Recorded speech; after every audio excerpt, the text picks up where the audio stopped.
ইসলাম ধর্মে রমজান সম্পর্কে 5টি গুরুত্বপূর্ণ তথ্য দেয়া হলো। নাম্বার 1, রমজান হলো পবিত্র মাস। রমজান ইসলামিক ক্যালেন্ডারে নবম মাস বা মুসলিমদের জন্য সবচেয়ে পবিত্র।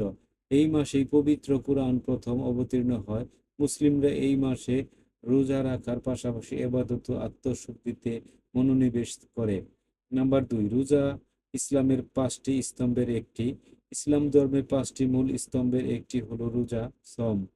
মুসলিমরা সুবহ সাদিক থেকে সূর্যাস্ত পর্যন্ত পানাহার এবং সকল প্রকার পাপাচার থেকে বিরত থাকে। এটি আত্মসংযম ও আল্লাহর প্রতি আনুগত্য প্রকাশের একটি মাধ্যম।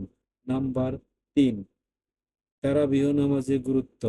রমজান মাসে এশার নামাজের পর অতিরিক্ত তারাবিহ নামাজ পড়া হয়, যা সুন্নত। এটি নামাজের কুরআন খতম করা হয় এবং এটি মুসলিমদের আত্মিক শান্তি ও সওয়াব অর্জনের সুযোগ প্রদান করে।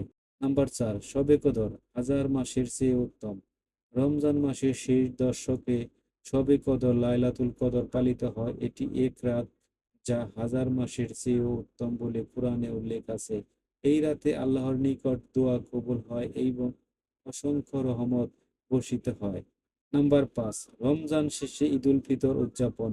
এক মাস রোজা পালনের পর শাওয়াল মাসের প্রথম দিনে ঈদুল ফিতর উদযাপিত হয়। এটি মুসলিমদের জন্য আনন্দের দিন, যেখানে দান সদকা, নামাজ ও একে অপরের সাথে সৌহার্দ্যপূর্ণ সম্পর্ক বজায় রাখার গুরুত্ব দেওয়া হয়।